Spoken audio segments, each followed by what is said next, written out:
असतो मा सद्गमय तमसो मा ज्योतिर्गमय मृत्योर्मा अमृतं गमय।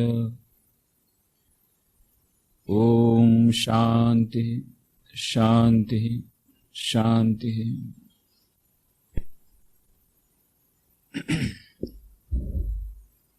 हमणा ज आपणे एक गीत पर ध्यान कर्યું, जो कुछ है सो तू ही है।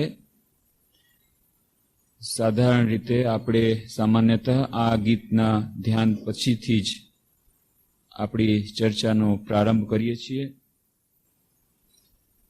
સૂફી સંત જફર એમનું લખેલું આ ગીત, એ ભજન, એ શ્રી રામકૃષ્ણનું અત્યંત પ્રિય હતું અને નરેન્દ્રનાથ સ્વામી વિવેકાનંદ ઘણા બધા ગીતો ગાતા એમની પાસે, બંને સુગાયક હતા। શ્રી રામકૃષ્ણનો દિવ્ય કંઠ હતો, તેઓ પણ જ્યારે ગીત ગાતા ત્યારે અદ્ભુત વાતાવરણ સર્જાઈ જતું, અને સ્વામી વિવેકાનંદ પણ અદ્ભુત ગાયક હતા, સંગીતકાર હતા, અને એ પણ જ્યારે આવી રીતે ગીત ગાતા ત્યારે અદ્ભુત વાતાવરણ સર્જાઈ જતું। પણ જ્યારે બધા ગીતો ગાયા પછી શ્રી રામકૃષ્ણ કહેતા, છેલ્લે પેલું ગીત ગાવું જ પડશે તારે, જો કુછ હૈ સો તું હી હૈ। અત્યંત ઉચ્ચ વેદાંતની વાતો એક નાનકડા ગીતમાં સમાવેલી છે। વેદાંતમાં જે વાત કરેલી છે કે દરેક મનુષ્યના હૃદયમાં આત્મા વિરાજમાન છે, અને એ આત્મા અને પરમાત્મા એક જ છે, અને એ બ્રહ્મ, સર્વવ્યાપક બ્રહ્મ સમસ્ત વિશ્વ ચરાચરમાં અવસ્થિત છે। સર્વમ ખલુ ઇદમ બ્રહ્મ, દરેક જગ્યાએ જ બ્રહ્મ છે। ઈશા વાશ્યમ મિદમ સર્વમ યત્કિંચ જગતામ જગત તેન તક્તેન ભુંજિતા માગ્રદ કસ્ય સિદ્ધનમ। ઈશાવાસ્ય ઉપનિષદનો પ્રારંભ જ આ શ્લોકથી થાય છે કે જે કંઈ ચરાચર જગત છે એ બધું આ બ્રહ્મ દ્વારા વ્યાપ્ત છે। આવી જે ઉપનિષદની વાણી, અને જેમાં કહ્યું કે દરેકે દરેક વ્યક્તિમાં એ જ બ્રહ્મ સમાયેલા છે, અને એ બ્રહ્મ આ વિભિન્ન વ્યક્તિઓના માધ્યમથી ચાલે છે, વિભિન્ન હાથો દ્વારા કામ કરે છે, વિભિન્ન પગો દ્વારા ચાલે છે। સર્વતઃ પાણી પાદમ તત્ સર્વતઃ ક્ષિશિરો મુખમ સર્વતઃ શ્રુતિમલ્લોકે સર્વમ આવૃત તિષ્ઠતિ। એ દરેક જગ્યાએ જ બ્રહ્મ વ્યાપ્ત છે, વિભિન્ન આટલા બધા પગો દ્વારા એ ચાલે છે। એ જે બ્રહ્મ, સર્વવ્યાપક બ્રહ્મની વાત, સર્વમ ખલ્વિદમ બ્રહ્મ, એ જે વેદાંતની ઉચ્ચતમ ભૂમિકાની વાત એ ગીતમાં સાધારણ અર્થોમાં એ આપી દીધી છે। અને આ તો ઉપનિષદની વાત, પણ શ્રી રામકૃષ્ણ દેવના જીવનમાં આ પ્રતિફલિત થઈ હતી। શ્રી રામકૃષ્ણ કથામૃતના ગીતો પરની 6 કેસેટ બહાર પડી છે, ઓડિયો કેસેટ। એમાંના ચોથા ભાગમાં આ ભજન આપેલા છે, જે ભજનો સ્વામી વિવેકાનંદ ગાતા શ્રી રામકૃષ્ણ દેવ પાસે। બાકી બધા બંગાળી ભજનો છે, પણ ચોથા ભાગમાં હિન્દી ભજનો છે। પેલા સાઈડ એમાંનું આ એક ભજન છે, કથામૃત, સોંગ્સ ફ્રોમ કથામૃત પાર્ટ 4, અને એમાં આ ઉચ્ચતમ ભૂમિકાની વાત છે। સ્વામી વિવેકાનંદ જે ગીતો ગાતા, અથવા કથામૃતમાં અન્ય ગીતો છે, એમાંથી ચોથા ભાગમાં સ્વામી વિવેકાનંદ જે ગીતો ગાતા, ખાસ કરીને મોકો કહા તું ઢૂંઢે બંદે, પ્રભુ મેં ગુલામ, આ તુજસે હમને દિલ કો લગાયા, આ બધા ગીતો છે સાઈડ એમાં। આમાં ઉચ્ચતમ ભૂમિકાની વાત છે। સ્વામી શારદાનંદજી ને શ્રી રામકૃષ્ણ દેવ પૂછે છે, તારે શું જોઈએ છે? કે મને એવી અનુભૂતિ જોઈએ છે કે બધામાં હું બ્રહ્મનું દર્શન કરી શકું। અરે એ તો આધ્યાત્મિકતાની સૌથી છેલ્લી જ વાત છે રે, કે છેલ્લી પેલી હું ન સમજુ, મારે એનાથી ઓછું કાંઈ ન ખપે। અને પછી એમ કહેવાય છે કે એમને અનુભૂતિ થઈ હતી। સ્વામી વિવેકાનંદ નરેન્દ્રનાથ દત્ત કોલેજના વિદ્યાર્થી શ્રી રામકૃષ્ણ દેવ પાસે જાય છે, અને એ તો વિજ્ઞાનના વિદ્યાર્થી હતા, કોઈ પણ વસ્તુ સ્વીકાર કરે નહીં, ખૂબ તાર્કિક, ખૂબ તર્ક કરે। અને એક દિવસે શ્રી રામકૃષ્ણ દેવ સમજાવી રહ્યા છે કે જુઓ, ચારે તરફ બ્રહ્મ છે, બધી વસ્તુઓમાં આ બ્રહ્મ ઓતપ્રોત થયેલો છે, આ સચ્ચિદાનંદ બ્રહ્મ, દરેક જગ્યાએ બ્રહ્મનો નિવાસ છે, કોઈ જગ્યા એવી નથી કે જ્યાં આ બ્રહ્મ ન હોય। આવી વાતો સમજાવે છે, અષ્ટાવક્ર સંહિતાની વાતો સમજાવે છે। નરેન્દ્રનાથે સાંભળી લીધી, પછી બહાર નીકળ્યા। એમની આદત હતી કે બહાર હાજરા મહાશય, એ હાજરા મહાશયની વાત શ્રી રામકૃષ્ણ જ્યોતમાં આવી છે, કે ખલનાયક હાજરા મહાશયની એક વાર્તા આવી છે આખી 4-5 મહિના પહેલા। તો એ હાજરા મહાશય એ અદ્ભુત શ્રી રામકૃષ્ણના જે લીલાના અદ્ભુત એ ખલનાયક, એનો અલગ જ સ્વભાવ. એ અને નરેન્દ્રનાથ બંને ઘણા ગપાટા હાકે, ઘણી બધી વસ્તુ કરે.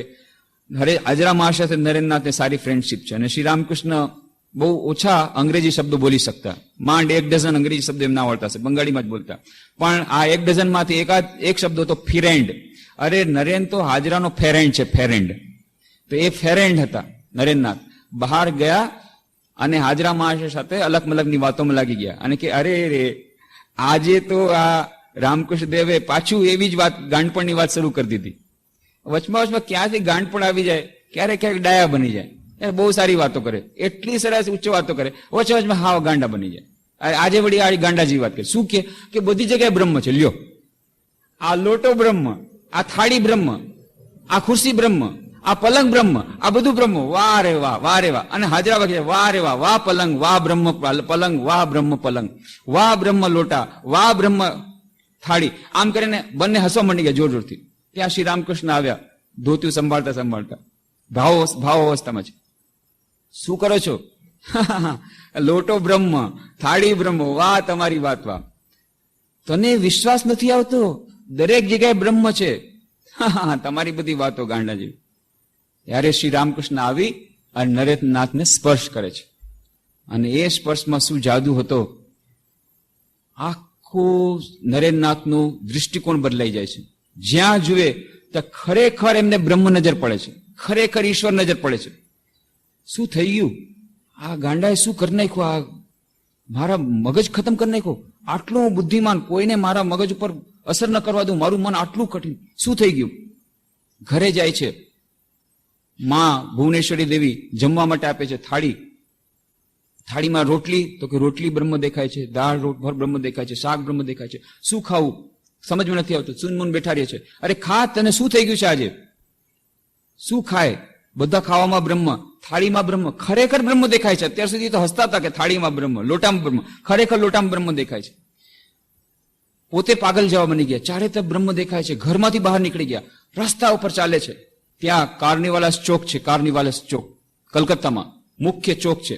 ત્યાં ટાવર પાસે આવે છે. ટાવરમાં બ્રહ્મ, આ પણ બ્રહ્મ. પણ હું હવે જાગ્રત અવસ્થામાં છું કે હું કઈ અવસ્થામાં છું એ સમજવા માટે, કસોટી કરવા માટે થઈને ટાવરની જે દિવાલ હતી એની સાથે જોરથી માથું ભટકાવે છે, લોહી નીકળે છે. ના, જાગ્રત અવસ્થામાં છું. 15 દિવસો સુધી આવી અવસ્થા રહી. માતાની ચિંતા થઈ ગઈ અને પછી શ્રી રામકૃષ્ણ કહ્યું છે સર્વમ ખલ્વિદમ બ્રહ્મ. જોયું, દરેક જગ્યાએ બ્રહ્મ છે. બસ હવે ચાવી મારી પાસે રહેશે. તને અનુભૂતિ થઈ ગઈ, ઉચ્ચતમ વેદાંતની ભૂમિકાની અનુભૂતિ તને થઈ ગઈ. આવી જે વેદાંતની ઉચ્ચતમ ભૂમિકાની વાત જ્યારે નરેન્દ્રનાથે પોતે એક્સપિરિયન્સ કર્યો, અનુભવ કર્યો, એના પછી જ એમણે ત્યાં જીવન વ્યવહારમાં વેદાંતની વાત, ઇંગ્લેન્ડમાં, અમેરિકામાં, વિદેશમાં ગયા ત્યારે એણે જીવન વ્યવહારમાં વેદાંતની વાત કરી કે ખરેખર આપણે દરેકે દરેક કાર્યને પૂજામાં પરિણત કરી શકીએ છીએ એટલા માટે કે ખરેખર બધું બ્રહ્મ જ છે. આપણે અત્યારે એવી મનની સ્થિતિ છે કે જે આ બ્રહ્મને નથી જોઈ શકતા, પણ જે લોકો એ સૂક્ષ્મ દૃષ્ટિ ધરાવે છે એ લોકો એ બ્રહ્મને જુએ છે. આ સાચી હકીકત છે. આપણે એમ સમજીએ છીએ જે લોકો બ્રહ્મને જુએ છે એ લોકો નશામાં છે, જે લોકો બ્રહ્મ જુએ છે એ લોકો પાગલ થઈ ગયા છે. નહીં, આપણે ત્યારે નશામાં છીએ. આપણને અત્યારે આ સંસાર રૂપી નશો, સાંસારિકતા રૂપી નશો લાગેલો છે. એ નશાનું પાન કરેલું છે એટલે આપણને અત્યારે ખબર નથી પડતી. પણ જ્યારે એ નશો થોડાક સમય માટે દૂર થાય છે ત્યારે આ દરેક જગ્યાનો બ્રહ્મ, એ સુષુપ્ત બ્રહ્મ, એ જાગૃત થાય છે, એ દૃષ્ટિગોચર થાય છે. તો એ ઉચ્ચતમ ભૂમિકાની વાત છે. એના પર આપણે ધ્યાન કરીને પ્રારંભ કરીએ છીએ. આપણે અત્યાર સુધીમાં 153 એકાગ્રતા ધ્યાન વિશેની ચર્ચા કરી છે. એમાં આપણે જોયું છે કે મનની એકાગ્રતા જીવનના પ્રત્યેક ક્ષેત્રમાં સફળતા માટે કેટલી આવશ્યક છે. પછી ભણવાનું કાર્ય હોય, ઓફિસનું કામ હોય, રસોઈનું કામ હોય, રમતગમતની વાત હોય, ગમે તે ક્ષેત્રમાં સફળતા માટે મનની એકાગ્રતા અત્યંત આવશ્યક છે.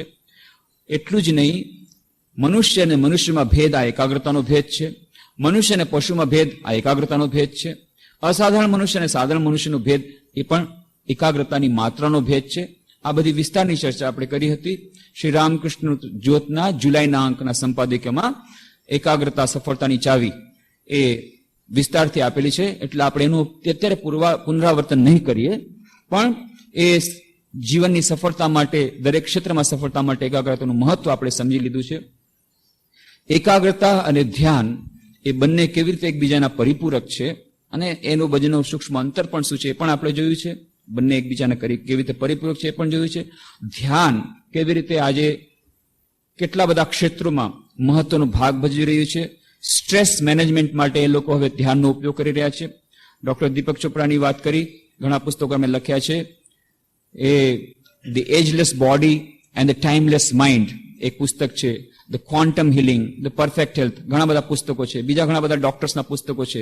કેવી રીતે આ મેડિટેશન દ્વારા, ધ્યાનના અભ્યાસ દ્વારા બ્લડ પ્રેશર ઓછું થઈ શકે, હાઇપરટેન્શન ઓછું થઈ શકે, ઘણી જાતના રોગો દૂર થાય છે હોલિસ્ટિક મેડિસિન દ્વારા.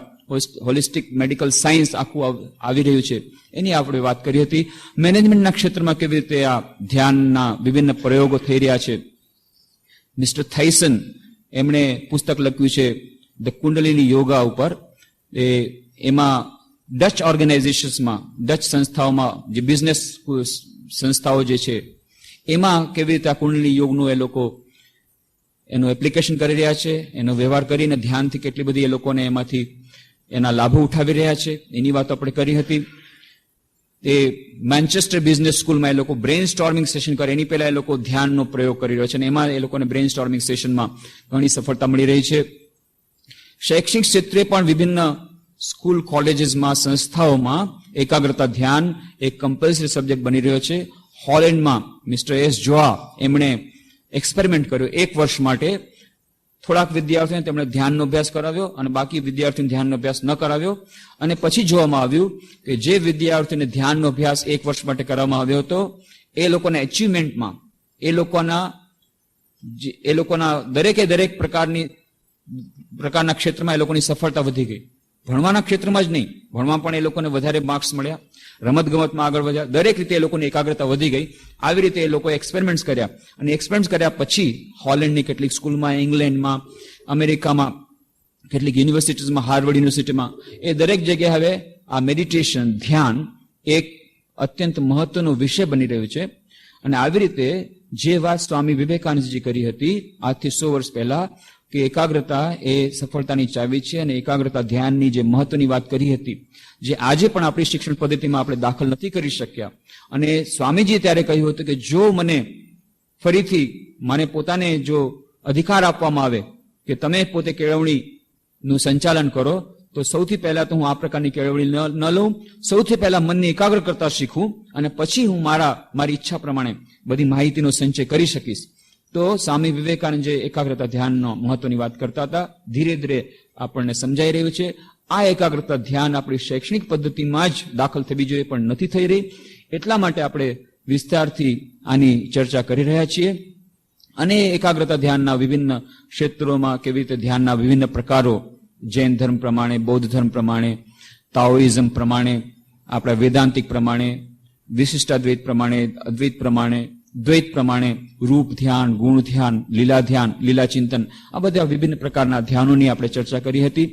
અને આ એકાગ્રતા ધ્યાનના અભ્યાસ માટે જે અભ્યાસ એને તું કૌંતેય વૈરાગ્ય છે ગૃહ્યતે, શ્રી કૃષ્ણ ભગવાને જે ગીતામાં અભ્યાસ અને વૈરાગ્ય બે મુખ્ય ઉપાયો કયા એકાગ્રતા ધ્યાનને મેળવવાના એની ચર્ચા કરી હતી. અને એકાગ્રતા ધ્યાનના અભ્યાસ કરવા જતા જે વિભિન્ન બાધાઓ આવે છે, વિભિન્ન અંતરાયો આવે છે, એ અંતરાયોનું આપણે કેવી રીતે અતિક્રમણ કરી શકીએ એની પણ આપણે ચર્ચા કરી હતી. અને આપણે પછી કહ્યું હતું કે જે લોકોને હજી ગુરુ નથી સાંપડ્યા એ લોકોને માટે સ્વામી વિવેકાનંદ જેઓ બાળપણથી જ જન્મસિદ્ધ હતા, એટલું જ નહીં જન્મ પહેલાથી જ જેઓ ધ્યાન સિદ્ધ હતા, એવા સ્વામી વિવેકાનંદ ધ્યાન તેની પદ્ધતિ એ પુસ્તકમાં સ્વામી વિવેકાનંદ ગ્રંથમાળામાંથી થોડાક ચૂંટેલા એમના વિચારો લીધેલા છે. અને એ ધ્યાન તેની પદ્ધતિમાંથી આપણે થોડુંક વાંચન કરી રહ્યા છીએ કે કેવી રીતે આપણે એ ધ્યાનની શરૂઆત કરવી જોઈએ. તો શરૂઆતમાં સ્વામીજી કહે છે કે પહેલા તો જગ્યાનું ઘણું મહત્વ છે. સિરોટોનિન અને મોર્ફિન, ત્યાં બર્કલે યુનિવર્સિટીમાં એ લોકો રિસર્ચ કર્યો, એક્સપેરિમેન્ટ્સ કર્યા કે જગ્યાનું કેટલું મહત્વ છે. તો સિરોટોનિન અને મોર્ફિન આ બે ન્યુરો ટ્રાન્સમીટર છે. એ લોકોએ જોયું છે કે આ બે ન્યુરો ટ્રાન્સમીટર આપણા મનની અંદર જે આવેશ આવે છે, મનની અંદર જે શાંતિનો ભંગ થાય છે, જે એગ્રેશન ટેન્ડન્સી આવે છે, તો એ જે ઉશ્કેરાટની સાથે આ બે ન્યુરો ટ્રાન્સમીટરનો ઘણો બધો સંબંધ છે, સિરોટોનિન અને મોર્ફિન. અને પહેલા એમ માનવામાં આવતું કે આ બે ન્યુરો ટ્રાન્સમીટર જેનેટિક છે, એટલે જન્મ સાથે જ સંકળાયેલા છે, પણ નહીં, હવે એમ કહેવામાં આવ્યું છે કે બાહ્ય વાતાવરણની પણ આ ન્યુરો ટ્રાન્સમીટર ઉપર ઇફેક્ટ પડે છે, એની અસર પડે છે. અને બાહ્ય વાતાવરણ જો વધારે ખરાબ હોય, ગીચ હોય કે સારું ન હોય, તો આ ન્યુરો ટ્રાન્સમીટરની એના ઉપર અસર પડે છે, અને આને લીધે માણસનું મન અશાંત બને છે, ઉશ્કેરાટ અનુભવે છે. તો એવી રીતે બાહ્ય વાતાવરણ જો શાંત હશે, બાહ્ય વાતાવરણ ભૌતિક રીતે શાંતની વાત છે, અને પછી એમાં જો સ્પિરિચ્યુઅલ વાઇબ્રેશન હોય, આધ્યાત્મિક તરંગો હોય, તો એ વધુ આપણા માટે કારગર નીવડે છે. એટલા માટે સ્વામીજી કહે છે કે ધ્યાન ક્યાં કરવું? તો શ્રી રામકૃષ્ણ જેમ કહેતા હતા કે ધ્યાન કરવું મનમાં, ખૂણામાં અને વનમાં. જો વનમાં ન બની શકે, વનમાં એકદમ શાંતિ હોય છે, પણ ન બની શકે તો એક ખૂણામાં પણ કરવું. અને જો ખૂણો પણ ન મળે તો જ્યાં છો ત્યાં જ મનમાં કરવું, બની શકે એટલું પોતાને અલિપ્ત રાખીને. પણ સ્વામી વિવેકાનંદ કહે છે કે જો તમે એક કોઈ પવિત્ર મંદિરમાં કે અથવા કોઈ એવી પવિત્ર સ્થળે જો ધ્યાન કરી શકો તો બહુ સારું. જો તમારા માટે શક્ય ન હોય તો પોતાના જ ઘરમાં એક ઓરડો, નાનકડી ઓરડી રાખો કે જેમાં એ મંદિર જેવું બની જાય. ત્યાં સારા સારા ફોટોગ્રાફ્સ રાખો, સારી મૂર્તિઓ રાખો, અથવા જો મૂર્તિમાં ન માનતા હોય, ફોટોમાં ન માનતા હોય તો એને પવિત્ર રાખો. જે સિમ્બોલમાં, જે કોઈને કોઈ, બધા ધર્મોમાં ભલે લોકો નિરાકારમાં માનતા હોય પણ સિમ્બોલમાં તો માને છે, એ ક્રોસ હોય કે પછી કાબાનો પથ્થર હોય કે ગમે તે હોય, તો કોઈને કે જે સિમ્બોલ તમે પવિત્ર માનતા હો, જે પ્રતીક, એ પ્રતીકને ત્યાં રાખો. ફોટોગ્રાફ્સમાં ન માનતા હો તો ફોટોગ્રાફ, માનતા હો તો ફોટોગ્રાફ્સ રાખો પોતાના ઈષ્ટ દેવીનો. અને સાથે સાથે એ ઓરડો હંમેશા સ્વચ્છ રાખવાનો, અગરબત્તી રાખવાની, ધૂપ દેવાનું, નિયમિત રીતે દીપ કરવાનો, અને બની શકે ત્યાં સુધી શુદ્ધ વસ્ત્રો દ્વારા, શુદ્ધ વિચારો દ્વારા જ એમાં પ્રવેશ કરવાનો, અને બહારના કોઈ વ્યક્તિને એમાં આવવા નહીં દેવાનું. આવી રીતે જો થશે અને ત્યાં વધુમાં વધુ ભજન ચાલશે, વધુમાં વધુ કીર્તન ચાલશે, વધુમાં વધુ સંસ્કૃત એ જે શ્લોકોની આવૃત્તિ થશે, અને ત્યાં જ તમે દરરોજ ધ્યાન કરશો, દરરોજ પૂજાપાઠ કરશો, ધીરે ધીરે ધીરે એ જ નાનકડી ઓરડી, એ જ પૂજાની ઓરડી એ મંદિર બની જશે. અને મંદિરની પાછળનો હેતુ આ જ હતો, કોઈ પણ મંદિરની પાછળ, કે ધીરે ધીરે ત્યાં વધારે સાધકો, તીર્થસ્થાનમાં માણસો શું કરવા જાય છે? એટલા માટે કે હજારો વર્ષોથી, સેંકડો વર્ષોથી ત્યાં તીર્થયાત્રીઓ જઈ પોતપોતાની ભક્તિ ત્યાં ઢાળે છે, પોતાની ભક્તિનો ઉચ્છ્વાસ ત્યાં કરે છે, પોતાની ભક્તિ ત્યાં ઉમેરી આપે છે, ઉમેરી દે છે એ ત્યાંના વાતાવરણમાં. અને આવી રીતે ત્યાંના વાતાવરણો વધુ ને વધુ આધ્યાત્મિક બને છે. જોકે હવે બધા તીર્થસ્થાનો એવા નથી રહ્યા, એ વાત અલગ છે, પણ મૂળ આ સિદ્ધાંત છે કે જ્યાં ઘણા બધા લોકો પોતાની ભક્તિની સાધના કરતા હોય, ઘણા બધા લોકો ધ્યાન કરતા હોય, અથવા તો ફક્ત ધ્યાનના વખતે તમે ત્યાં જતા હો, તો ધીરે ધીરે આધ્યાત્મિક તરંગો એ વાતાવરણમાં આવે છે. અને પછી સ્વામીજી કહે છે જો ત્યારે તમે ઓરડામાં પ્રવેશ કરશો તો પોતાની મેળે તમારું મન શાંત થશે અને ધ્યાન તરફ ઉન્મુખ થશે. આ વાતાવરણ મનને ઘણી અસર કરે છે, વાતાવરણની અસર મન ઉપર ઘણી થાય છે. આપણે હજી એટલા બધા આગળ વધેલા નથી. ઘણા લોકો કહે છે હા એમાં શું થઈ ગયું, આ ધ્યાન તો મનથી કરવાનું છે, ગમે તે ધ્યાન કરશું, કરો, થિયેટરમાં ધ્યાન કરો, તમે એટલા આગળ વધી ગયેલા હો, બહુ મહાન સંત હો તો કરો. પણ આપણે બહુ મોટો ખોટો અહંકાર ન રાખવો જોઈએ. હજી આપણે સાધક અવસ્થામાં છીએ. કેટલાક લોકો પોતાને માને છે કે અમે મોટા થઈ ગયા, અમે 70 વર્ષના થઈ ગયા એટલે અમે બહુ મોટા થઈ ગયા. કે આધ્યાત્મિક રીતે સ્વામી વિવેકાનંદ કહે છે આપણે બધા નાના શિશુ છીએ, મોટા ભાગના આપણે બહુ નાના શિશુ છીએ. ઉંમરની સાથેનો કોઈ સંબંધ નથી, અને તમે કેટલા પુસ્તકો વાંચ્યા અને કેટલા વર્ષથી ધ્યાન કરો છો એનાથી સંબંધ નથી. મોટા ભાગના આપણા લોકો હજી આધ્યાત્મિક રીતે બાલિશ છીએ, નાના બાળકો છે. એટલા માટે આપણે સાવધાન રહેવું પડે. અને એ તો એક આઈડિયલ છે, એક આદર્શ એવો હોય છે કે ગમે ત્યારે આપણે ધ્યાન કરી શકીએ અને વાતાવરણની આપણા ઉપર જરાય અસર નહીં પડે. આપણું અંતિમ લક્ષ્ય તો એવું છે કે આપણે વાતાવરણ બનાવશું. નારદ ભક્તિ સૂત્રમાં એ જ કહે છે કે ભાઈ આ સંતો કેમ જાય છે ત્યાં, આવડા મહાન સંતો એ તીર્થસ્થાનમાં કેમ જાય છે? એને તો જવાની કઈ જરૂર નથી, એનું તો મન કેટલું બધું ઊંચું ચડી ગયું છે. ત્યારે નારદ ભક્તિ સૂત્રમાં નારદ કહે છે એ લોકો જાય છે ઊંધા ઉદ્દેશ જાય છે કે તીર્થોને તીર્થ કોણ બનાવશે? તીર્થિમ કુર્વણી તીર્થાની, તીર્થોને તીર્થત્વ કોણ આપશે? આ સંતો જઈને પોતાની ભક્તિ આપે છે, એના તરંગો દ્વારા આ તીર્થોમાં આધ્યાત્મિક તરંગો ઉભા થાય છે. તો હજી આપણી સ્થિતિ એવી નથી આવી કે આપણે જઈને બીજે ત્યાં આધ્યાત્મિક તરંગો ઉભા કરશું. હજી આપણે જ્યાં તરંગો છે એમાંથી લેવાવાળી વાત છે, રિસીવ કરીએ છીએ. હજી ટ્રાન્સમિટ કરવાની શક્તિ આપણામાં નથી આવી. જો કેટલાકમાં આવી હોય તો અલગ વાત છે, તો તમે જાઓ, તમે ગમે ત્યાં ધ્યાન કરો. પણ જ્યારે ન બની શકે, ટ્રેનમાં, બસમાં, ગમે ત્યાં હો, કેટલાક લોકોને એવી સિચ્યુએશન આવે છે, એકાદ વ્યક્તિએ કીધું કે મને શું થાય, જવું પડ્યું. હવે એવું એક એવી જાતની સિચ્યુએશન આવી ગઈ હતી, એક એવી પરિસ્થિતિ આવી ગઈ કે એને થિયેટરમાં જવું પડ્યું. એને 12 વર્ષથી થિયેટર જોયું નહોતું અને ક્યાંય જતો નહોતો. એને એકાગ્ર ધ્યાનનો જ અભ્યાસ કરે છે. પણ હવે એની બેનના મેરેજ કરવાના હતા, એટલા માટે જે ગેસ્ટ આવ્યા તેને લઈ જવું પડે, નહીં તો તેને ખોટું લાગે. હવે શું કરવું? આ વ્યવહારિક કામ છે, કરવું પડે. એટલે ત્યાં જઈને એને ધ્યાન શરૂ કર્યું. પણ કારણ કે એનામાં સિન્સિયરિટી હતી એટલે એનું ધ્યાન ત્યાં લાગી ગયું. એક અલગ અપવાદ છે. પણ બની શકે ત્યાં સુધી આપણે વાતાવરણનો લાભ ઉઠાવવો જોઈએ. પવિત્ર વાતાવરણમાં ધ્યાન કરવાનો પ્રયત્ન કરીએ તો સ્વામી વિવેકાનંદ કહે છે આવો એક ઓરડી કરો. જો એ ઓરડી બનાવવી પણ શક્ય ન હોય તો એક નાનકડો ખૂણો લઈ લ્યો, ખૂણામાં નાનકડું વુડન પાર્ટીશન કરી દો, એ પણ શક્ય ન હોય તો એક આસન એવું બનાવો જે આસનનો ઉપયોગ તમે હંમેશા ધ્યાન માટે કરતા હો, અને એ જ આસન ઉપર તમે ધ્યાન કરો તો ધીરે ધીરે આસનના વાતાવરણ એ જ આસન જો હંમેશા વ્યવહાર કરશો તો એ આસન પણ તમને એ ધીરે ધીરે આધ્યાત્મિક તરંગોથી પ્લાવિત થશે ને એ પણ આપણને સહાયભૂત થશે. તો સૌથી પહેલા એ ધ્યાનનો પ્રારંભ કરવાના જે સોપાનોમાં સૌથી પહેલી વાત કહે છે સ્વામીજી કે આવી રીતે એક અલગ ધ્યાન માટે અનુકૂળ વાતાવરણ હોય તો સારું. એના પછી કહે છે શરીર સૌથી પહેલા તમે પ્રાર્થના કરો. પહેલા તો નિયમિતતાની વાત કરે છે, દરરોજ સવાર સાંજ ધ્યાન કરવું જોઈએ, એની આપણે ચર્ચા કરી હતી. સવારના વહેલા ઉઠવાથી, બ્રહ્મ મુહૂર્તમાં ઉઠવાથી બહુ સરસ ફાયદો થાય છે. અને પછી કહે છે તમે જ્યારે બેસો ત્યારે શરૂઆતમાં બધાના કલ્યાણ માટે પ્રાર્થના કરો. એ બધાના કલ્યાણ માટે પ્રાર્થના કરવાથી એનાથી આપણા મનમાં ઘણા બધા જાતના સારા પ્રતિભાવો આવશે અને એ શાંત મન દ્વારા આપણે ધ્યાન કરવામાં સક્ષમ બનશું. પછી સ્વામીજી કહે છે એ પ્રમાણે પૂર્વ, પશ્ચિમ, ઉત્તર અને દક્ષિણ એમ ચારે દિશાઓમાં એ ભાવના પ્રવાહ મોકલો.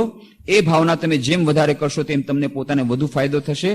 આખરે તમને જણાશે કે આપણને પોતાને તંદુરસ્ત બનાવવાનો સહેલામાં સહેલો રસ્તો બીજા નિરોગી રહે એવી ભાવના સેવવાનો છે, અને પોતાની જાતને સુખી કરવાનો સહેલામાં સહેલો રસ્તો બીજાઓ સુખી થાય એ જોવાનો છે. એ કર્યા પછી જેઓ ઈશ્વરમાં માનતા હોય તેમણે પ્રાર્થના કરવી નહીં કે પૈસા માટે કે આરોગ્ય માટે કે સ્વર્ગ માટે, પણ જ્ઞાન અને પ્રકાશ માટે પ્રાર્થના કરવી. તે સિવાયની બીજી પ્રાર્થનાઓ સ્વાર્થવાળી છે. આની આપણે ચર્ચા કરી હતી કે ધ્યાન માટે, એ ધન માટે પ્રાર્થના કરવાની સ્વામીજી કેમ ના પડે છે. આપણે પાછલે વખતે વિસ્તારથી કહ્યું હતું. એનો અર્થ એ નથી કે ધન ખરાબ છે. બે પ્રકારના ઇક્વેશન આપણે મનમાંથી કાઢી નાખવા જોઈએ. એક, S is directly proportional to P, where S is equal to spirituality and P is equal to poverty. એટલે કે જેટલી દરિદ્રતા હશે એટલે આપણે આધ્યાત્મિક થઈએ છીએ, એ વાત ખોટી છે. દરિદ્રતા અને આધ્યાત્મિકતા એ બંને નું સામંજસ્ય નથી. એવું જરૂરી નથી કે તમારે દરિદ્ર બનવું પડે આધ્યાત્મિક બનવા માટે. કેટલાક લોકો એમ માને છે કે ઓ દરિદ્રતા અથવા તો એ કંગાળતા એની સાથે નહીં. પણ બીજું પણ ઇક્વેશન છે કે H is directly proportional to M, where H is equal to happiness and M is equal to money. જેટલો પૈસા આવશે એટલું સુખ વધશે. એ ઇક્વેશન પણ ખોટું છે. ધન એ અત્યંત મહત્વનું છે. ખાસ કરીને આપણે ગરીબ દેશ છે એટલા માટે તો રજોગુણની વાત સ્વામીજી કરી હતી કે આપણે અભ્યુદય અને નિશ્રેયસ બંને જે આપણા પુરુષાર્થ કહ્યા છે સાધારણ લોકો માટે, સંન્યાસીની વાત અલગ છે, પણ ગૃહસ્થો માટે એમણે કહ્યું છે અભ્યુદય, નિશ્રેયસ. આ બંનેને અપનાવવા પડશે. ધર્મ, અર્થ, કામ, મોક્ષ ચારે પુરુષાર્થને અપનાવવા પડશે. પણ મોક્ષ માટે થઈને આ બધા પુરુષાર્થ છે, ભૂલવું ન જોઈએ. ધન પોતે જ પોતાનામાં એક ઉદ્દેશ્ય ન બની જાય. સુખ અને શાંતિ એ આપણા જીવનનો ઉદ્દેશ્ય છે. ધન આપણા જીવનનો ઉદ્દેશ, અંતિમ ઉદ્દેશ્ય નથી. એને પ્રાપ્ત કરવાનું એક સાધન છે. પણ આપણે ધનના ગુલામ ન બની જાય, એટલું જ ફક્ત યાદ રાખવાનું છે. અને આપણે અત્યારે શું થઈ રહ્યા છે? આપણે અત્યારે મોટા ભાગના લોકો ધન પાછળ કરવા જતા ધનના ગુલામ બની જાય છે. પાછલી વખતે વાત કરી હતી અર્થ કા અનર્થ, એ વાર્તા કરી હતી બે ભાઈઓ કેવી રીતે. અને જ્યારે પૈસા આવે છે તો ધનનો આજ બે મુખ્ય એના ગેરલાભો છે. ધનના લાભો તો ઘણા બધા છે, તો બધા જાણીએ છીએ, એને કહેવાની વાત નથી. લાભો જ લાભો છે, પણ એમાં બે ગેરલાભ છે. એક કે ધન જ્યારે આવે એની સાથે બે વસ્તુ આવે. એક લોભ આવે અને બીજો આવે અહંકાર. પોતાની મેળે કોણ જાણે કેમ તમે જોશો કોઈ ધનવાન વ્યક્તિ થઈ જશે, તરત એનો વ્યવહાર બદલાઈ જશે. એક અલગ જાતનો વ્યવહાર થઈ જશે. એ અહંકાર આવશે. શ્રી રામકૃષ્ણ દેવકાર બેઠા હતા ગંગાને કાંઠે. ત્યાં સામેથી એક નૌકામાંથી એક પૂજારી જઈ રહ્યા હતા, એક બ્રાહ્મણ જઈ રહ્યો હતો. બ્રાહ્મણ એ રામકૃષ્ણ દેવ દરરોજ પ્રણામ કરવા આવતો. થોડાક દિવસથી આવ્યો નહોતો. તો હજી તો રામકૃષ્ણ દેવ પૂછે કેમ ભાઈ, કેમ નહોતા આવ્યા આટલા દિવસ, કેમ છો? ત્યાં તો પેલો બ્રાહ્મણ કે છે, કી ગો ઠાકુર, કેમન આછો ગો, ભાલો તો કેમ છો ઠાકુર, તમે કેમ છો, મજામાં છો ને? આવી રીતે કીધું. એટલે રામ કીધું કે ઓરે રુદુ, ટાકા હોય છે ટાકા હોય છે. હૃદયરામ એના ભાણેજ હતા એની સેવા હતા. એને પૈસા મળ્યા લાગે છે, નહીં તો આટલો અહંકાર ન હોય આટલા જલ્દી, જરૂર એને પૈસા મળ્યા હશે. અને પછી રામકૃષ્ણ વાર્તા સંભળાવે છે, જો પૈસાનું એક એવી જાતનું એક હોય છે, ધનની એક પોતાની કરામત એવી છે કે પોતાની મેળે અહંકાર આવી જાય. અને પછી વાર્તા કે છે કે દેડકો હતો. દેડકો એક ઝાડના બિલમાં રહેતો હતો. એકવાર એક હાથી ત્યાંથી પસાર થઈ ગયો, ત્યારે પોતાના એ પગ ઉપાડી અને દેડકો કે છે, અરે શરમ નથી આવતી, મારા ઘરની બાજુમાંથી જાય છે, તારી આટલી હિંમત, જોઈ લઈશ તને. નાનો દેડકો હાથીને આવી રીતે વાત કરે છે. પછી ખબર પડી 1 રૂપિયો એ એની દેડકાની પાસે આવી ગયો હતો, એને ત્યાં બિલમાં રાખ્યું હતું. એ રૂપિયાનું એટલું જોર, એટલી ગરમી કે દેડકો પણ હાથીને આવી રીતે ધમકી આપે છે. તો શ્રી રામકૃષ્ણ મજાકમાં કહેતા હતા વાર્તા સંભળાવીને કે રૂપિયાનું એવું જોર છે. અને પછી બીજી વાત કરી કે ભંગિયાણી ત્યાં દક્ષિણેશ્વરમાં એ હંમેશા ડરતી હંમેશા રહેતી. બાકી બધા એને કહે છે દૂર જા દૂર જા. એક દિવસે ભંગિયાણી એવી રીતે અને એક માણસ ત્યાં બાજુમાં જઈ રહેતો, એ દેખાતું નથી, આવી રીતે બાજુમાંથી કેમ જાય છે, દૂર રે, તારો પડછાય મને ન જોઈએ. અરે ભંગિયાણી આને કહી રહી છે. પછી ખબર પડી કે નવું ઘરેણું એને પહેર્યું હતું. આ નવું ઘરેણું પહેરવાથી એટલો અહંકાર આવી ગયો કે હવે એને બીજાની છાયા નથી ગમતી, એટલો અહંકાર આવી ગયો. કોણ છે તમે મારા રસ્તામાં આવવાવાળા? તો શ્રી રામકૃષ્ણ કહેતા હતા આ એક સૌથી મોટો એક દુર્ગુણ છે ધનનો, કે ધન આવે એટલે પોતાની સાથે જે અહંકાર આવી જ જાય. ગમે એવી વ્યક્તિ હોય, ધનની સાથે જ અહંકાર આવી જાય. આપણે પોતપોતાના જીવનમાં પણ જોશું, જે લોકોને આપણા આડોશ પડોશમાં જે લોકોને ધન આવ્યું હશે, ખાસ કરીને જે 2 નંબરનું હશે અને તરતો રાતોરાત આવ્યો હશે, તો તમે જોશો એકદમથી એ પરિવર્તન આવી જાય છે. કોણ જાણે કેમ? આ એનો એક એનો નિયમ જ છે કે એ જાતની એક પદાર્થમાં જ એવી જાતની એક શક્તિ છે ધનમાં. બીજું કે છે લોભ. જેટલો પૈસો વધુ આવશે એટલો લોભ. આપણને એમ લાગે છે કે બસ આટલા પૈસા થઈ ગયા એટલે તો ભયો, એના પછી તો બસ નિશ્ચિંત. પણ આશ્ચર્યની વાત છે કે જેમ પૈસો આવતો જાય છે વધુ, એટલો અસંતોષ વધતો જાય છે. આપણે તો એવું લાગવું છે કે ભાઈ આટલું થઈ ગયું એટલે બસ પતી ગયું, પણ નહીં. એ આપણે વાર્તા કરી હતી હજામની વાર્તા, કે રાજાની પાસે હજામ આવે છે, દરરોજ અલગ મલગની વાતો કરે અને રાજા પણ ખુશ છે હજામ સાથે. પણ હવે જોઈએ છે થોડાક દિવસથી એ હજામ એકદમ દુબળો થઈ ગયો છે, અલગ મલગની વાત નથી કરતો, બહુ ગંભીર રહે છે, ચિંતામગ્ન રહે છે. શું છે એલા, તું પેલા આટલો સરસ હતો, આટલી બધી વાતો કરતો હતો, તને શું થઈ ગયું? કે ના, મને પૈસાની ચિંતા છે. તો બોલ, મને પૈસાની ચિંતા, તારો પગાર હું વધારી દો. પગાર વધારી દીધો, પેલા કરતા બમણો કરી દીધો, તો એવો ને એવો ચિંતામગ્ન રહે છે, હજી સુકાતો જાય છે. તો કે શું છે તારી એટલી તબિયત કેમ થાય છે? કે ના, આજકાલ શું છે કે કામ જરા વધુ કરવું પડે છે, પછી તબિયત પણ ખરાબ થઈ છે. પેલા રાજાને ત્યાં જતો હતો તો બસ એમાંથી એમ થઈ જતું હતું, પછી એને બીજાને ત્યાં જવાનું શરૂ કર્યું, પણ આખો દિવસ બધાને ત્યાં જાય છે. એનાથી નથી, નાઇટ ડ્યુટી શરૂ કરી દીધી, કારણ કે પૈસો જોઈએ છે. નાઇટ ડ્યુટી શરૂ કરી, નાઇટમાં રાતના હજામત કરવા જાય છે, ફાનસ લઈ અને સળગાવીને હજામત કરે, પૈસા પૈસા પૈસા. પછી રાજાને ત્યાં કઈ કર, એટલે તું આટલો પેલા તો ને આટલો ઓછો પગાર હતો, તું આટલો મસ્ત રહેતો હતો, આટલો આનંદમાં રહેતો હતો, અને હવે તને પગાર બમણો કરી દીધો, તોય આટલો અડધો થઈ જાય છે, દુબળો થતો જાય છે, ચિંતિત રહે છે. તને શું થઈ ગયું છે? 7 ઘડા તો નથી મળ્યા ને? 7 ઘડા તમને કેવી રીતે ખબર પડી? અરે હવે સમજી ગયો, 7 ઘડા તને મળ્યા લાગે. જો 7 ઘડા ફેંકી આવો, આ 7 ઘડાનું પરિણામ છે, હું સમજી ગયો. હજામને એમ કે એને કેવી રીતે ખબર પડી ગઈ?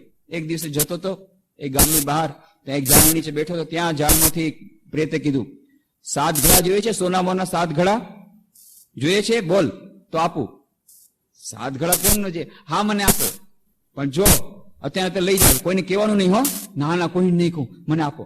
તરતો તરાણી જોયું, 7 ઘડા હાજર, 7 ઘડા સોના મોરથી છલકાયેલા. પણ એટલું જ હતું કે 6 ઘડા ખોલોખોલ ભરાયેલા, 7 ભરાતો નથી સોના મોરથી. હજી થોડુંક બાકી છે, હજી વધારે મહેનત કરે છે. તબિયત હરી થઈ ગઈ, બ્લડ પ્રેશર વધી ગયું. ડોક્ટરે કીધું કે હવે તમારે રેસ્ટ લેવો છે, ફૂલ રેસ્ટ લેવાનો ટાઈમ નથી. થોડું એકાગ્રતા ધ્યાનનો અભ્યાસ કરો, હાઇપરટેન્શન ઓછું થશે, ટાઈમ નથી. થોડોક તમે સ્વાધ્યાય, ના ટાઈમ નથી. કામ દિવસ રાત દોડાદોડી. આ કેટલા બધા હજામ તમને આખો દિવસ તમે જોવા મળશે, આખા જીવનમાં તમે જોશો. બધા એ 7 ઘડા જે છે એમાંના 7મા ઘડાને પૂર્ણ કરવા માટે લાગેલા છે. કોઈને પણ તમે કહો છો નો વેરી બિઝી, ત્યાં મુંબઈમાં અમે ઓફિસ કરી છે, પણ ભાઈ મુંબઈમાં ઓફિસ તમે આટલું બધું શું કરવા કરો છો, ત્રીજી વાર કરો છો, રાતના જાઓ છો, શું કરું, મુંબઈમાં ઓફિસ લીધી છે, બહુ મોંઘી થઈ ગઈ, 5,000 રૂપિયા સ્ક્વેર ફીટ, 1 મહિનાનો એનું ભાડું છે, તમને ખબર નથી, ભાડું દેતા દમ નીકળી જાય. પણ તમને કોણે કીધું તું આ મુંબઈમાં ઓફિસ લેવાનું? સ્વામી તમે નો સમજો, મુંબઈમાં ઓફિસનો પ્રેસ્ટીજ ન રહી આજકાલ, ત્યાં એક લાવવી જોઈએ. અને હજી તો મારે ન્યુયોર્કની કરવી છે આ થયા પછી, એનું ભાડું તો હજી વધારે છે. એટલા માટે દિવસ રાત દોડાદોડી, અત્યારે ફુરસત નહીં. આટલા બધા 7 મહેલ થઈ ગયા, 6 મહેલ થઈ ગયા છે, 6 બિલ્ડિંગ થઈ ગઈ છે, ફિક્સ ડિપોઝિટમાં બધું છે, બધું થઈ ગયું છે. પણ આ 7મો ઘોડો ભરવા માટે થઈ અને દિવસ રાત દોડાદોડ આ બધા હજામ ચારે તરફ જોવા મળશે. તો આ ધનનો આ બીજું છે કે એ ક્યારેય સંતોષ નથી થતો. ટોલ્સ્ટોયની વાર્તા છે, એક રાજાએ એલાન કરી દીધું કે ભાઈ આજનો દિવસ રવિવારના સવારના જમીન આપીશ મફત, જેને જોતી જમીન લઈ જાઓ. અને કેટલા બધા લોકો આવ્યા. પછી કે જમીન હવે માપણી કેવી રીતે, તમે દોડી લ્યો, જેટલું તમે દોડીને તમે પૂરું કરશો આ 1 કલાકમાં એટલી જમીન તમારી. માણસે કીધું કે ભાઈ તો બહુ સરસ થઈ ગયું, દોડવા માંડી ગયો. બાકી બધા તો કોઈ 20 મિનિટ દોડ્યા કે અડધી કલાક દોડ્યા, પણ આ માણસ તો લોભી એવો, અરે ભાઈ જેટલું દોડીશ એટલી જમીન મારી, જેટલું દોડીશ એટલી જમીન મારી. દોડ્યો 1 કલાક પૂરું દોડ્યો અને ખૂબ જોરથી દોડ્યો, એટલો જોરથી દોડ્યો કે છેવટે 1 કલાક પછી ઢળીને પડી ગયો, બેહોશ થઈ ગયો. પછી રાજાએ જમીનનો પટ્ટો આપ્યો, પણ એ પટ્ટો લઈ અને ત્યાં ને ત્યાં ઢમ કરીને પડી ગયો. પછી એ જ જમીનમાં એને દાટી દેવામાં આવ્યો કે આ જમીન તમારા નામે લ્યો, મજા કરો જમીનની. તો ટોલ્સ્ટોયની વાર્તા છે કે ભાઈ માણસને કેટલી જમીન જોઈએ. જમીન તો જોઈતી હતી એને 3 ફીટ બાય 3 ફીટ, કારણ મર્યા પછી એટલી જમીન એને ખબર માટે જોઈએ. આપણે ભારતમાં તો એટલું સુખ છે કે એટલી જમીન ન જોઈએ. બસ અગ્નિ સંસ્કાર કરી એટલે ખતમ. અગ્નિ સંસ્કાર 1 ઇંચ જગ્યા નથી જોતી. આપણે તો હજી કેટલા ભાગે ચડી, 1 ઇંચ પણ નથી. એ લોકોને તો આખી જિંદગી ચિંતા હોય 3 બાય 3 ફીટની કમસે કમ કબરખાના માટે જગ્યા જોઈએ, એ દાટવા માટે થઈને. હિન્દુઓમાં તો એ પણ નથી. તો જે હોય તે 3 બાય 3 ફીટની જગ્યા એને જોતી હતી મર્યા પછી દાટવા માટે. પણ આટલી બધી જમીન લીધી ને જમીન લેવામાં પણ મરી જ ગયો, અને પછી છેવટે તો કવર માટે એટલી જ જગ્યાને મળી, બાકી જમીન તો ગઈ પછી બીજાને. તો એવી એ વાર્તા કહે છે. યુનાની રાજાની પણ વાર્તા છે કે યુનાની રાજા ખૂબ લોભી હતો અને એકવાર એક પ્રેત એને આવે છે, દૂત આવે છે, દેવદૂત આવે છે કે તારે શું જોઈએ છે, તારા હું પ્રસન્ન થયો છું કે બસ મારે સોનું જોઈએ, મને સોનું જોઈએ. પણ આટલું બધું તારે સોના મોહરો છે, સોનાના રાજમહેલ, સિંહાસન છે, એ સોનાનું બધું છે, ના માને હજુ સોનું જોઈએ. કે એવું કઈ કરી દો કે હું જેને અડું એ સોનું થઈ જાય, કે તથાસ્તુ જા, જેને અડું એ જ સોનું થઈ જાય. અને પછી તો રાજા એટલો ખુશ થાય છે, તરત બધી વસ્તુ દોડીને બધું જેટલી રાજમાં જેટલી વસ્તુ બધી દોડે અને અડી જાય, બધી સોનાની થઈ જાય. ખુરશી સોનાની થઈ ગઈ, પલંગ સોનાનો થઈ ગયો, એટલો ખુશ થઈ ગયો. હવે એના પછી આટલું બધું તો અડતા આખો દિવસ અડ્યું, આખો દિવસ એ જ કરે છે, બધું સોનાનું કરી લીધું. પણ હવે ભૂખ તો લાગે ને, ભૂખ લાગી એટલે ખાવાનું મગાવ્યું. થાળી આવી, થાળી સોનાની બની ગઈ. થાળીમાં રોટલી નાખી, રોટલી ખાવા જાય, રોટલી સોનાની. હવે સોનાની રોટલીથી કેવી રીતે પેટ ભરાય? સોનાની રોટલી ખાય છે પણ પેટ નથી ભરાતું. સોનાની રોટલી, દાળ સોનાની, શાક સોનાનું, બધું સોનાનું. કરવું શું? સોનું. છેવટે રડવા માંડી ગયો. અને એને રડતો જોઈને, પિતાજીને રડતો જોઈને, એ એટલો સ્વાર્થી હતો, એને સોનું જ જોતું હતું. કોઈ એને પ્રેમ નહોતું કરતો, અને એ પણ કોઈને પ્રેમ નહોતો કરતો. પણ એક દીકરી હતી, એની કન્યા, એને ખૂબ પ્રેમ કરતો હતો, બસ એને જ પ્રેમ કરતો હતો. બસ એ કન્યાને બોલાવી કે આવો બેટે આવો. એ કન્યા આવી અને ખોળામાં બેઠી, પણ ત્યાંથી જોયું કન્યા પણ સોનાની બની ગઈ. અને પછી તો ચોધાર આંસુ રહે છે, મારે સોનું નથી જોતું, મારે સોનું નથી જોતું.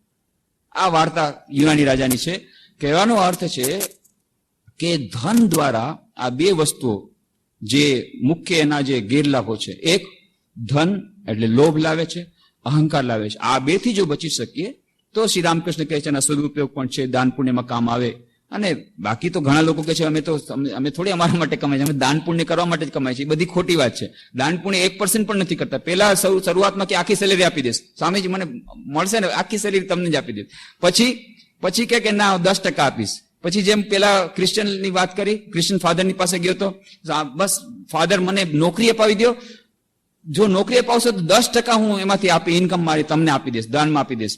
પછી તો નોકરી જયારે મળી ગઈ સારી નોકરી મળી ગઈ, 10% ઇન્કમ આપવા માંડી ગયો, હજી વધારે સારી નોકરી, હજી ઇન્કમ વધી ગઈ, હજી 10% આપવા માંડી ગયો. પછી તો થોડીક વખત થઈને જયારે મહિને ઇન્કમ થઈ ગઈ અને 5,000 પાઉન્ડ, 500 પાઉન્ડ મારે દાનમાં દેવાના વગર મફતના, કે ફાધર હવે આ તો પોસાતું નથી, 500 પાઉન્ડ મને દાન દેવામાંથી બચાવો. તો હવે આથી ઉપાય નથી કઈ, તો કે બચવાનો એક જ ઉપાય છે. જો તે ભગવાને પ્રોમિસ આપ્યું છે કે 10% હું ઇન્કમ આપીશ તમને, એ પ્રોમિસ તો પાછું ન લેવાય. પણ જો તને 500 પાઉન્ડ બહુ વધારે લાગતા હોય તો બીજો ઉપાય છે, ભગવાને કે તારી ઇન્કમ ઓછી કરી દે, એટલે એનાથી 10% પછી ઓછા થઈ જશે, તો તને પછી દુઃખ નહીં થાય. અત્યારે તને દુઃખ થાય છે. તો વાત એમ છે કે આ લોભ પછી પાછો આવી જાય છે, આ લોભ અને અહંકાર આવી જાય છે. પણ એનાથી જો બચી શકાય તો ધનના ઘણા સદુપયોગ છે.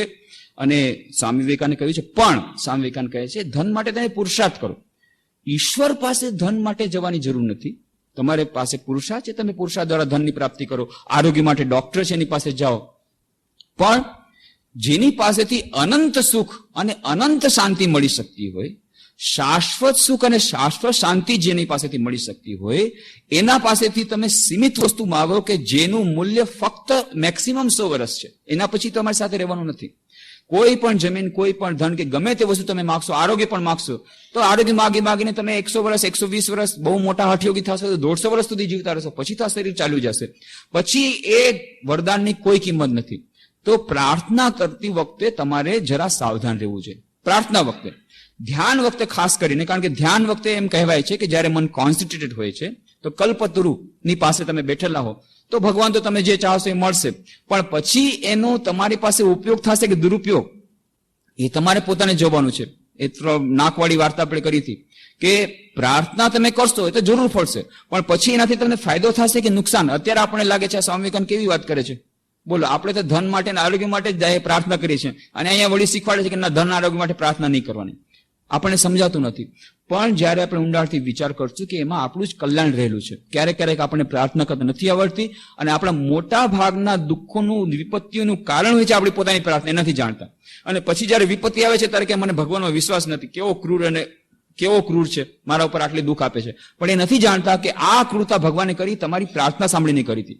તમે કંઈક માગ્યું હશે, પણ તમે જયારે કંઈક માગો છો તો એની સાથે જે સાથે આવવાનું એ આવે છે. સુખની સાથે દુઃખ. કહે છે સુખ આવે છે ત્યારે દુઃખનો તાજ પહેરીને આવે છે. આ બે પાસા જ છે. જ્યારે આવે છે ત્યારે સંપત્તિ સાથે વિપત્તિ આવે છે. આપણી વિપત્તિને ત્યારે ભૂલી જાય છે. પછી જયારે સંપત્તિ આવે છે ત્યારે ખૂબ મજા આવે છે. એની સાથેની વિપત્તિ આવે, એના જે ગેરલાભ આવે, ત્યારે આપણને થાય કે અરે ભગવાન કેટલો નિર્દય છે. એટલા માટે પ્રાર્થના કરતી વખતે કહ્યું છે કે સાવધાન રહેવાનું. પ્રાર્થનામાં બુદ્ધિમાની પૂર્વક તમે પ્રાર્થના કરો. એ બુદ્ધિમાની પૂર્વક પેલા ડોસીમાં જેવી પ્રાર્થના કરો. ડોસીમાં પ્રાર્થના કરી હતી કે તમે વરદાન એક જ મળશે, વધારે વરદાન નહીં મળે, માગી લે. તો કે એક જ વરદાન, મને વધારે વરદાન જોઈએ છે, કે ના, વરદાન એક જ મળશે, માગી લે. એટલે ડોસીમાં ખૂબ વિચાર કર્યો, ખૂબ ઇન્ટેલિજન્ટ ડોસીમાં, ખૂબ બુદ્ધિમાન. એને કહ્યું તો પછી એક જ વરદાન દેવું હોય તો એવું દો કે હું મારા પ્રપૌત્ર સાથે 7મા માળની હવેલીમાં, મારી પોતાની હવેલીમાં સોનાની થાળીમાં જમું. તો બધું આવી ગયું. સોનાની થાળી એટલે પૈસા આવી ગયો, 7મા માળની હવેલી આવી ગઈ, મકાને આવી ગયું, અને પ્રપૌત્ર એટલે પુત્ર પણ થશે, પુત્રનો પુત્ર થશે, એનો પણ પુત્ર થશે, અને બધા જીવતા પણ રહેશે. આ બધી વસ્તુ એક સાથે. અને પછી પોતે નિરોગી રહેશે, કારણ કે ત્યાં સુધી એને જીવતું રહેવું પડશે. પ્રપૌત્ર થાય ત્યાં સુધી જીવ, એટલે એને સ્વાસ્થ્ય પણ મળી ગયું, ઉંમર પણ મળી ગઈ, પૈસા મળી ગયા, હવેલી બંધાઈ ગઈ, બધું થઈ ગયું એક જ વરમાં. તો કે વરદાન માગો તો એવી રીતે બુદ્ધિમાન પૂર્વક માગો કે જેનાથી પાછળ પસ્તાવું ન પડે. આ તો એક ઉદાહરણ તરીકે. આમાં એને પૈસા માંગ્યો તો પણ એના અંદરનું આપણે જોવું જોઈએ કે એનાથી પણ હજી વધુ. આ તો ફક્ત એને વધુ ઉંમર માટે માંગ્યું, પણ એવી રીતે માગો કે પાછળથી પસ્તાવો ન થાય. જે ચિરસ્થાયી છે એવી વસ્તુ માગો. પરમ શાંતિ જે ચિરસ્થાયી છે, પરમ પદની પ્રાપ્તિ જે પછી આપણી પાસેથી છીનવાઈ નહીં જાય, એવી શાંતિ, એવું સુખ પ્રાપ્ત કરવા માટેની માગણી. 3 નાકની પણ આપણે વાર્તા કરી હતી, એ નાકવાળી વાર્તા પણ કરી હતી. પતિ અને પત્ની એ બંને સાધના કરી, અને પછી દેવદૂત આવ્યો અને કહે કે જો તમને આ પાસા આપું છું, પાસા ફેંકશો 3 ચાન્સ તમને મળશે, તમે જે માગશો એ મળશે. પતિ પત્ની, પછી પત્ની કે હું પેલા ફેંકું, પતિ કે હું પેલા ફેંકું. કે તમે શું માગવાના છો? કે મારે શું માગવાનું હોય? કે મારે તો બંગલો માગવો છે. બંગલો? તમને ખબર નથી કેટલા બ્યુટી ક્લિનિકમાં હું ગઈ છું, આ મારું નાક બરાબર થતું નથી, આ ચીપટા નાક માટે, ચપટા નાક માટે થઈને મારી કેટલી બદનામી થાય છે. સૌથી પહેલા મારે સરસ સુંદર નાક જોઈએ છે. કે ના ના, પેલા મને મકાન જોઈએ છે. સ્ત્રી કે ના મારે સુંદર નાક જોઈએ. પછી છેવટે સ્ત્રીએ ઝૂંટવી લીધા પાસા અને જલ્દીથી ફેંકી દીધા, કારણ કે પાછો પતિ ફેંકે નહીં, પેલા પોતે ફેંકી દીધા. હે પ્રભુ, મને ફક્ત નાક જ આપો, સુંદર નાક જ આપો, સુંદર નાક જ આપો, બીજું કઈ નથી જોતું. એટલે આખા શરીરમાં સુંદર સુંદર નાક એના થઈ ગયા, તરતો તર તથાસ્તુ, સુંદર સુંદર નાક. હવે પતિએ માથું કૂટ્યું કે જો આ તારો વરનું પરિણામ. એના કરતા મને વરદાન માંગવા દીધું હોત તો આપણો બંગલો થઈ જાત. કેટલા વખતથી પોતાનો બંગલો નતો, આ જો હવે પસ્તા. બહુ સારું લાગે છે ને. હવે પત્ની રડવા માંડી કે ના તમે સાચું કીધું. તો હવે શું થાય? હવે આ તો હજી વધારે કદરૂપી થઈ ગયો, તો બહાર કોઈને બતાવે એમ નથી, ચારે તરફ નાક જ નાક આખા શરીરમાં. હે ભગવાન, હે ભગવાન, આ બધા મારા નાક લઈ લો, બધા મારા નાક લઈ લો, બીજા પાસા નહીં, બધા નાક ગયા, જે ચપટું નાક હતું એ ગયું. હવે નાક વગર ની સાવ વધારે જોરથી રડવા માંડી કે હવે શું? હવે પતિએ કીધું હવે બીજું કાંઈ નથી, હવે એક જ પાસો આપણી પાસે છે, જેવા હાથે આવા થઈ જાય, તારું ચપટું નાક માગી લે, નહીં તો પાછા પસંદ, જેવું હતું ભગવાન એવું કરી નાખો. એટલે છેવટે નેટ રિઝલ્ટ 0 થઈ ગયું. તો પ્રાર્થના કરતા ન આવડતું હોય તો નેટ રિઝલ્ટ આપણે જોશું કે નેટ રિઝલ્ટ 0 છે.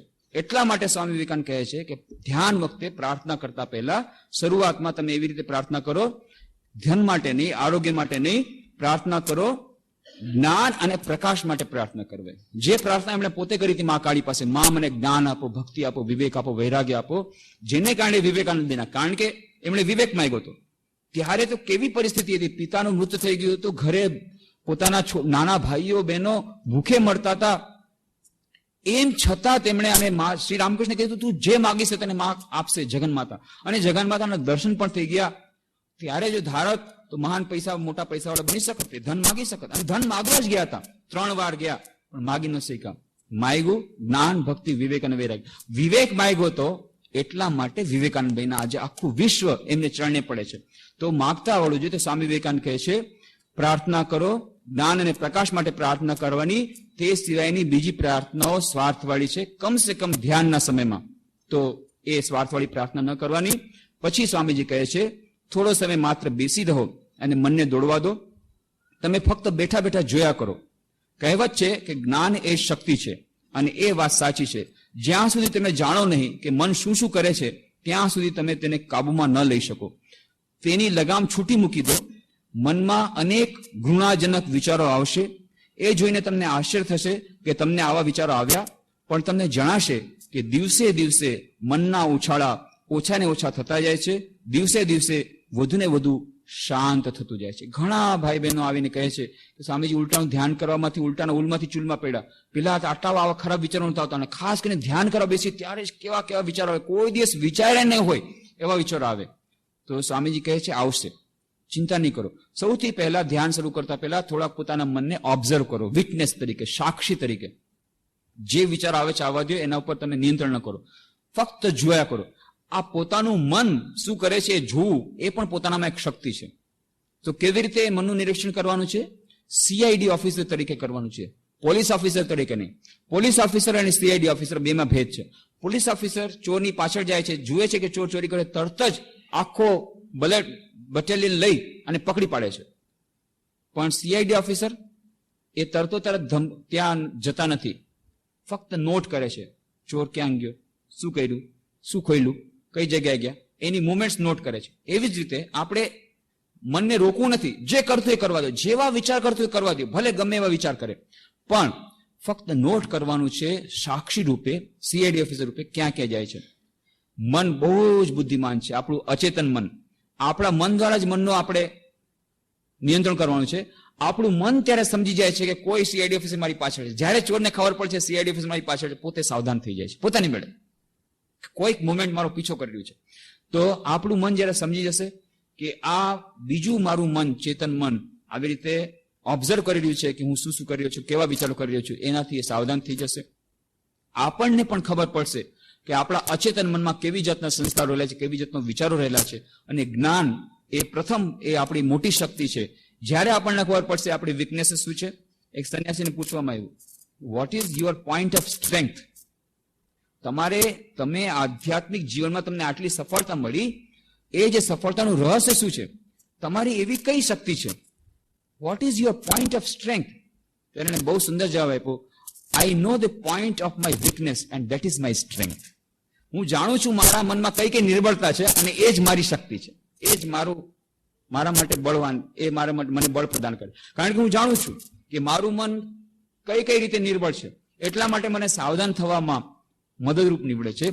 તો ઓબ્ઝર્વ કરવું, પોતાના મનને સાક્ષી રૂપે થોડીક વાર માટે ધ્યાન શરૂ કરતા પહેલા, એ પણ એક મહત્વનો ઉપાય સ્વામી વિવેકાનંદ સૂચવે છે. સાથે સાથે આપણને એ દિલાસો આપે છે કે ગભરાવું નહીં. આવશે ઘણા બધા જાતના એવા વિચારો આવશે, ગુણાજનક વિચારો આવશે. કદાચ મોટા ભાગના લોકોને આપણે અચેતન મન ગમે એટલા સારા હોય, કદાચ આ જન્મમાં આપણે કોઈ ખરાબ ના કામ કર્યું હોય, બહુ સારું આપણું જીવન હોય, પણ પૂર્વજન્મ સંસ્કારો બધા અચેતન મનમાં પડેલા છે. ક્યારેક ક્યારેક આવે છે અને ખાસ કરીને ધ્યાનના સમયે ઉપર સરફેસ ઉપર આવે છે. આવવા દો, બહુ સારું છે. અંદર પડેલા હશે, ગંદગી હશે, એ જેટલી બહાર આવશે એટલી સારી છે. એ ક્લીનિંગ પ્રોસેસ છે. Meditation is a cleaning process. આ ધોલાઈ થાય છે, સફાઈ થાય છે, બહુ સારું છે. પણ ક્યારે આપણે ગભરાવાનું નથી, બહાદુર બનવાનું છે. એટલે જ કીધું છે હરિનો માર્ગ છે શુરાનો, નહીં કાયનું કામ જો નહીં. એટલા માટે નહીં કે આપણે કે લડાઈના મેદાનમાં જવાનું છે, પણ જ્યારે સાધક સાધન ભજન કરે છે, ખાસ કરીને ધ્યાન કરે છે, ત્યારે પોતાના અચેતન મન સાથે લડવાની વાત છે. ને અચેતન મનમાં કેટલી જાતના જન્મોના સંસ્કાર પડેલા હોય છે, અને એ સંસ્કારો જ્યારે બહાર પડે છે ત્યારે ગભરાઈ જાય છે. અરે, મારા મનમાં આવી જાતના વિચારો હતા. ગભરાવાનું નથી, પણ એ જાણીને કરવાનું શું છે? ફક્ત ઓબ્ઝર્વ કરવાનું છે, એના ઉપર એક્શન કાંઈ લેવાનું નથી. એક જ વાત કરવાની છે, positive thinking, positive thinking, positive thinking. તમને એના માટે વિશેષ પ્રયત્ન નહીં કરવા પડે. એટલા માટે આ એક અદ્ભુત ઉપાય બતાવે છે કે ફક્ત જોયા કરો, એનાથી વિચલિત ન થાવ, ધીરે ધીરે પોઝિટિવ થિંકિંગ કરતા જાઓ. જે ધ્યાન તમે લીધું છે એ ધ્યાનનો પ્રત્યય શું હોવો જોઈએ, કયા સેન્ટરમાં ધ્યાન કરવું જોઈએ, કેવી રીતે ધ્યાન કરવું જોઈએ, એની ચર્ચા, ધ્યાનના વિભિન્ન ઉપાયોની ચર્ચા અને બાકીની જે ચર્ચા છે એકાગ્ર ધ્યાનની, એ બધી ચર્ચા આપણે આવતા શનિવારે કરવાનો પ્રયત્ન કરશું. આજે આપણે અહીં જ વિરમીશું. ઓમ શાંતિ શાંતિ શાંતિ. હરિ ઓમ તત્સત. શ્રી રામકૃષ્ણાર્પણમસ્તુ.